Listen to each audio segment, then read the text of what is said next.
Okay. Okay, we're recording right now. Yeah. Okay, so hi everyone. So this is the first episode of Tema Tuesday.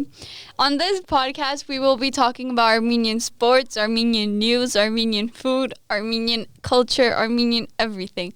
So today here with us is the founder, Alina Bakhshinyan, and she will be talking about... Introduce yourself. Hi. That's Alina. Okay. The founder. And then our guest here today is Andre. What's your last name? Don't worry about it. Okay, Andre, don't worry about it. He's going to be talking partially about news, sports news and stuff like that. And then our third person is Alex Hakopian. Fourth person. Yeah. I haven't introduced myself. Oh, okay. Yeah, I'm third. Alex Hakopian, yeah. I'm going to talk about sports and stuff. Nice. Okay, my name is Jana Rabgartian, the most important one here. For sure. And I will be talking about Armenian food and culture. So, Alina, you want to start us off? Okay, so for those of you who hold on. For those of you who don't know, Armenia is a country located in Western Asia, and actually there's like a debate about if it's in Asia or in Europe, so it's like You're Asian. yeah. Yeah. And it has been one of the oldest civilizations in history, and the country itself has 12 provinces. I'm gonna say the names in Armenian, so it's gonna I don't know if I'm pronouncing it correctly in like an English accent, but whatever. So it's Aragatsotun, Ararat, Armavir, Gegarkunik, Kotaik, Lori, Shirak, Sunik, Tavush, Varetzdor, and Yerevan. Yerevan is the capital of Armenia, and I was born there. If you guys didn't know. And Artsakh used to be one of the main and largest provinces, also called Karabakh, but Not anymore. it was considered a separate republic, but as of in November 2020, it's not like considered a part of Armenia because of the ongoing war. It's gonna get sad. Okay, Andre, you wanna lead us off? Okay, so I'll talk, I guess. So I'm going to be talking about food to lighten up the mood a little. So there are many Armenian delicious foods that we all consume, but the three most popular ones, I guess, are dolma, not dolma, khash, and khashlama. So dolma is basically rice with meat that takes a while to prepare with different ganachiner, wrapped in steamed. Explain what ganachi is? Ganachi yeah, is yeah. basically like parsley, basil, like those types Just of green stuff. Yeah, Green- just green. yeah, but if not it looks like vegetables. leaves thrown in. yeah, exactly. And then what was I talking? Oh yeah, and then it's basically wrapped in steamed cabbage or grape leaves. Yeah, and then it's cooked in like a big pot, and it tastes really good. The ones with the grape, ones with the grape leaves are often eaten with matsun, which is plain yogurt, and garlic, which is really good. And then there are also different types of dolmas. There's like amarain dolma, which is summer dolma, which is with vegetables like eggplants and tomatoes. Yeah. And they're stuffed with the meat. and then our next food is khash. I personally love khash. There's people that don't like khash, and there's people that love khash. There's no in between. Khash is basically a soup, I guess, that's prepared with bones, and there's no meat on it. It's just the bone. And sometimes there's meat. That's more like modern type of khash. The bones usually have a little bit of meat on. But basically this originated back a while ago when basically they were like my dad told me this, so I don't know if it's true or not. But basically there were these poor Armenians that couldn't afford food, and they basically stole the already eaten bones from this like really rich family, and they decided to cook it, and it ended up being like bone broth, and it takes a really long time to prepare. That's also why it was it's usually eaten in the morning really early before the sun rises, and that was first done so that the rich people wouldn't catch them stealing their food and stuff. And and then khash, you basically prepare it while eating. You add salt, you add garlic mixed in with the khash, and Lavash. and choratsrats lavash, which is dried lavash. It's it's bread because they don't know. I don't think Oh. a lot of It's people like know flat lavash bread, is, like yeah. dried flat. Yeah, bread. lavash is another Armenian food. It's basically prepared in a tonid, which is like an underground oven, and it's really good. Our next list, well, one in the list, is khash lama, which is also soup, and it's basically made with beef tail. And Oxtail. But they say cattle tail because it applies to other, like, I don't know, cattle. yeah, well, yeah, he's right. Fun fact of the day. And Thank you, Andre. yeah, and it's prepared with oxtail, and you add like ganachined in it, which new word you guys learned is greens, tomatoes, and yeah. Usually my mom doesn't add water into it because the tail and the tomato itself produces a lot of like water. And it becomes really good and juicy. I personally don't eat the meat, but I like the broth and it's really good. Yeah. That's for the food section. Alex, you want to continue with the sports? Yeah, so all in all, a lot has been going on in terms of like sports news that's Armenian related, like particularly in combat sports, which is pretty exciting for me because I like combat sports a lot. So we have Hovanes Bachkov, who won a bronze medal in Olympic boxing for the men's lightweight division. And I've actually watched some of his highlights, and I have to say he really is a great fighter, pretty spectacular. His defense is great, his offense is amazing. Boxing is overall a pretty competitive sport from what I've seen and just experiences that I've seen and had. And just to see an Armenian win an Olympic medal at like an international level really is like quite an achievement. It makes me proud. And a lot of people just in general don't make it out of their own gyms, let alone get to a professional level. So it's pretty remarkable for an Armenian to get to that level. And another Armenian boxer in the super heavyweight division, David Chaloyan, also won a silver medal in the World Boxing Championships from October 24th to November 6th, held in Serbia. And another sort of piece of news, I guess, is we have a lot of Armenians in the UFC at the moment, just competing in different weight divisions and whatnot, which is great to hear, great exposure for us. In soccer, or football, as we call it in Armenia, everyone's favorite Armenian, soccer player, Henrik Mkhitaryan, has been playing with Armenia's national team lately for the World Cup qualifiers. And he actually just recently, on November 14th, scored a goal during Armenia's 4-1 loss to Germany, which I have to say is a very strong team. And I guess Armenia did hold up pretty good against it, considering of how much of a stronger team they Why are. are you laughing? Alex, quick That's not the right place to laugh. Sorry. Whoa, go ahead. Didn't Henrik Mkhitaryan also play for Manchester United? Yeah. He also played for Manchester United, but a lot Not of anymore. Armenians, he doesn't play for it anymore. But like the whole controversy of his time at Manchester United was that he didn't get like the amount of playing time that he deserved, even though I say he really adds a lot to like the attack of a team with like his passing skills, his assisting skills and whatnot. And then back to Armenia's like national team, they realistically won't make it to the 2022 World Cup. But all in all, in terms of like Armenia's history as like a team internationally, they really have come a long way compared to what they've done in the past. And Mkhitaryan also recently put out a statement regarding his retirement, which is something I feel like is going to affect a lot of Armenians because, he's most of our favorite player. And he said that he really does genuinely love the sport, and he is aware that he's getting in the later stages of his pretty remarkable career, but he still wants to play for as many years as he can. And actually, a few days ago on the 15th, he said that he's confident that he will return to his former team, Borussia Dortmund, which he says he was in the prime of his career, which I have to say I must agree. Just his chemistry with the team and whatnot he played with was pretty remarkable at that time at that club. But since he's getting towards the later stages of his career, he is unsure that he'll return, whether or not as a player or a spectator in the stands, which is just something to think about. Maybe he'll go back and coach, or he'll just go back to watch his old team play. But that's all the news of Armenian sports that we have at the moment.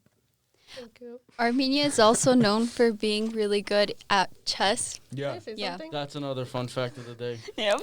There's this was like a month ago. My mom was watching TV and there was this thing where it's like this Armenian guy and he did like not push-ups. You know the thing that Pull-ups. Yeah, Pull-ups. pull-ups. There you go. He did that on like an airplane or something. Huh? And he's like in the Guinness record. Pull-ups on an World airplane? What do you mean on an airplane? Like he Like it was inside the airplane like or was it outside? flying outside, or like, what's on the going thing, on? You know Oh, so how the he- airplane has like So the- he hung up on the like. It's like the Oh. wing. He did. and then pull-ups on he's the in wing, like what? the Guinness record or whatever. Okay. Why? Donna's adjusting the mic if you guys We're hear that. sorry about Yeah. that Damn sound. noise.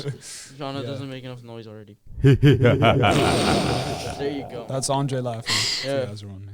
Yeah. So Andre, you wanna talk about anything? Let's see. I'm definitely not reading anything right now. Should we go with some historical facts? Yeah, why not? Why not? Okay.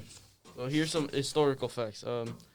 Off the top of my head, between the 16th and early 19th century, the Armenian homeland, composed of Eastern Armenia and Western Armenia, came under the rule of the Ottoman and Persian empires. Although by the mid-19th century, Eastern Armenia had been conquered by Russia, while the western area remained under... Andre, your voice is very calming. By the way. You should sing like lullabies. Should I? Armenian lullabies. Putting me to sleep. Only bro. Armenian lullabies? Yeah. You want me to like be a little louder so like it doesn't No, bother no, you? no, no. It's No, calming. no. Go, continue. Yeah. Calming? Okay. I don't know. I don't know where I was, but that's your historical facts. I don't think There's, you like- finished. I was almost. Where am Eastern Armenia had been conquered by Russia while the western area remained under Ottoman rule. Long afterwards, Armenia achieved independence. No, I got Alex it. is just Alex, I got continuing. it. Okay. Long afterwards, Armenia achieved independence in 1918. However, the First Republic of Armenia became a part of the Soviet Union in 1920 and remained a part of the Union from 1922 to 1991. While in the Soviet Union, Armenia was considered to form its second republic, which was officially named Armenians Soviet Socialist Republic. Wait, just sorry to cut you off. A No quick note. problem. I'm pretty sure all of our parents were born in the Soviet Union, right? Yeah. Was yours, Andre? No. Your parents were born in Iran? Yes. Yeah. Okay, then the rest of us, Alina, Jana, and I, Yeah. our parents were born in the Soviet Union, so it's pretty cool. And Armenia was part of the Soviet Union. Jana, can I finish my one Well, sentence yeah. I left?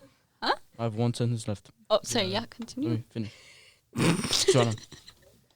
Anyway, The third and current Republic of Armenia became independent in 1991 after the collapse of the Soviet Union. That's your historical fact. facts. Wait. Multiple facts. Wrong one is the yellow one. Hey.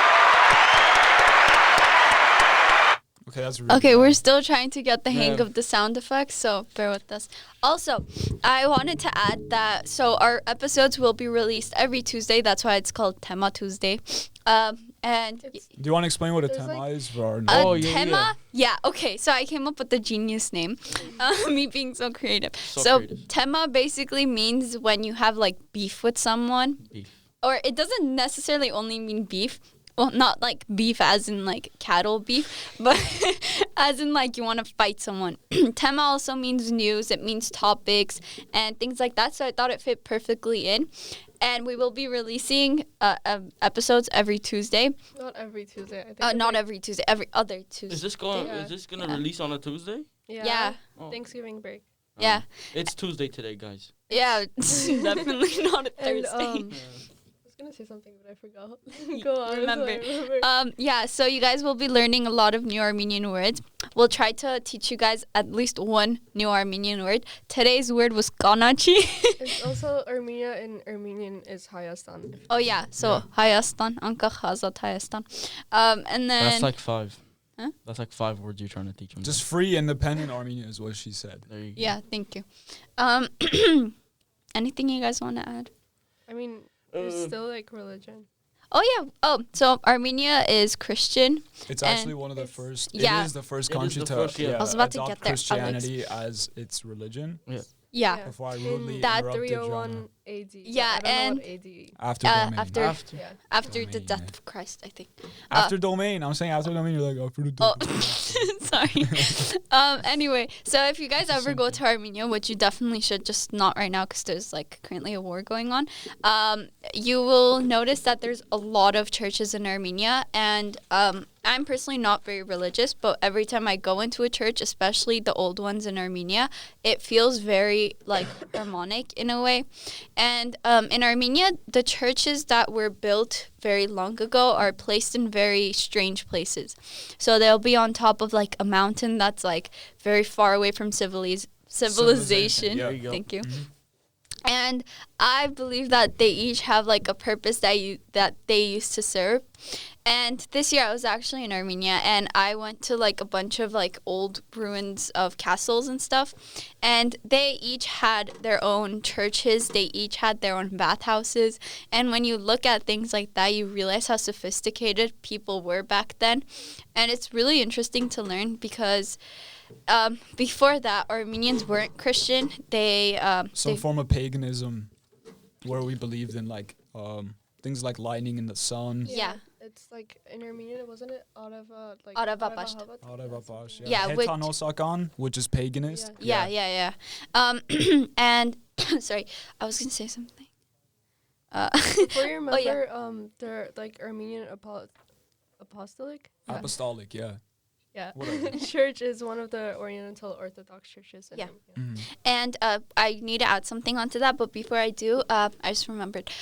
Armenia also Armenians have their own kind of mythology and legends, like just like the Greeks, just like the Egyptians. It's just a lot of them are not very well known, but they have a lot, and they're pretty interesting to actually learn about. So there you go, Armenian mythology. Also, There's- You want to give some? Yeah, can I go ahead and say like just a thought? yeah, Like go. a quick side note. I feel like if you look at the history of Armenia and like its neighboring countries, you'll notice that we've always differed in our religion as being Christian.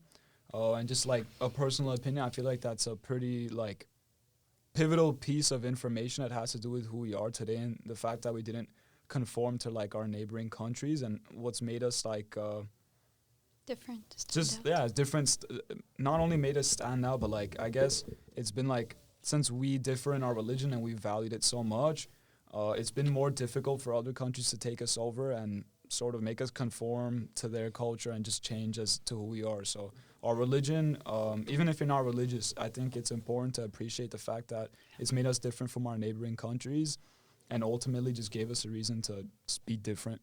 It has, and Armenians are basically everywhere. Everywhere I go, I see at least like one Armenian, and it's a while ago. My mom brought this up about how a lot of inventions are made by Armenians, like the CAT scan. I'm pretty sure the television, the wheelchair, and not the television, just like the Component in it. display.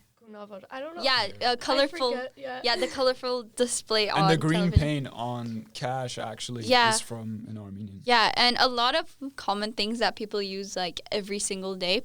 It's like people don't really know about it because Armenia currently is so small. On a map, if you look at it, you won't be able to find it because of how small it is. And it currently has a population of, I believe, 3.5 million, when a lot more died. It's 2.96. Yeah, sorry, it's 2.963 million. But worldwide, there's 11 million Armenians Yeah. distributed around Europe, Iran, the U.S., literally everywhere. That's why we're so like spread out. Everywhere you go, you'll find an Armenian, and they each have their own story as how their family ended up where they ended up because of so much that has happened in Armenia. And Armenia is just overall such an old civilization. I think most people like this is like a just thing that relates to the religion part is like Armenia was mentioned in the Bible. Like if Yeah. you read the Bible, it's actually like mentioned many times as the Garden of Eden, and then Mount Ararat, which is like, it's like Ararat, and then it had two names, but I forgot the names. Sisumasis. Sisumasis, yeah. Sorry, I forgot the names. And yeah, it's basically Noah's Ark was stopped on like Ararat, and new life began from that. And he like had a bunch of like different animals and stuff on the ship for God as like it was basically like God's idea to. Restart Noah. civilization. I guess. And cool fact about Sisumasis is that the snow on the cap never melts. It's always there no matter what year it is, no matter how hot it is. The snow there hasn't melted in like thousands of years. And yeah, another cool fact. Third fun fact of the day. Get that purple one. Hi, Daniel. What were you guys gonna add? What were you just saying before Alina was talking? Sorry. Oh, no, I added it, the mythology part. Mythology. Yeah. Yeah, we got this here. No, you were saying something about. You were like, there's the population, and Oh, I think I remember what I was gonna say. I feel like the fact that we're so dispersed and a lot of like the Armenian population are immigrants in other countries. That's one of the reasons why we value like education so much, and like as a culture, education is very valued because that's something that can't be taken away from us. And I feel like as Armenians that are immigrants in a lot of different countries, we really value having, our children and our people just like have like high achieving roles in society, whether it's doctors, lawyers, politicians, whatever it may be. Just thought that was a cool side note. Very bad politicians, but yeah. Yeah. We're not Mostly in allowed to our talk country, politics though. Yeah, here. mostly in our country. Oh, they don't. Okay. No. we can, but I It's just probably don't for the better we feel- don't. Yeah. Yeah. Yeah, Yeah, it's a lot better if we don't. I feel like it's too much opinion, and That's fine. Yeah, we don't want to get into that. But yeah, I think that sums up our episode for this Tuesday. Definitely not a Thursday. Tema Tuesday. Yeah. And Don't check the recording date. and we'll be posting our podcast on Spotify, Apple Music, YouTube, and there's like Google That's Oh, Podcasts or wherever you something. can listen to podcasts. yeah, basically Where wherever. else you need it, really? Yeah, wherever podcast. Podcasts. Oh, hey, also, if you guys ever have like a topic you guys want us to specifically talk about to the two people that are gonna listen to this, just let us know if you see us on campus or Or if you don't go to our school, then feel free to email If this us. makes it to I don't think international they know our levels, email, but Yeah. let Oh, us by know. the way, my email is write it down. ZARAJ3250@gmail.com. So email me if you guys have any questions or if you guys have any recommendations. if you want to call us, just call 911. Yeah, that works. We might be there. Or 00 mec. But that's 001. 001. Yeah. No, I'm Okay. She's Yeah. That's the English version. I was like, that's what I said. Yeah. But yeah, stay tuned with us to learn Armenian and about Armenian food, and maybe you guys might learn some cool facts. And yeah, really quick. Wait. Thank you. Oh wait, no, wrong. It's wrong. We're still figuring Hold out on. the soundboard. Before, let Be me patient with figure us. out one fun fact before this. Okay, this is I'm over. gonna try to figure out the sound. There. Way too loud. Okay. Yeah. Okay. Go on, Jay. You guys wanna Oh, talk about okay. This one's pretty interesting. Fun fact: Armenia is home to the world's oldest winery. Yeah, yeah. Oh, yeah, Armenia is Armenia's- also like historically known for having Yeah. wine and Wine and whatnot, yeah. cognac. Yeah, Mhm. which is cognac. I don't know how Americans Cognac. pronounce- Cognac. Cognac, Very yeah. whitewashed. But yeah. Cognac. Okay. Yeah, our bell is about to ring, so finish it, yeah. we'll see you guys next week. Goodbye. Bye. Bye bye. Peace.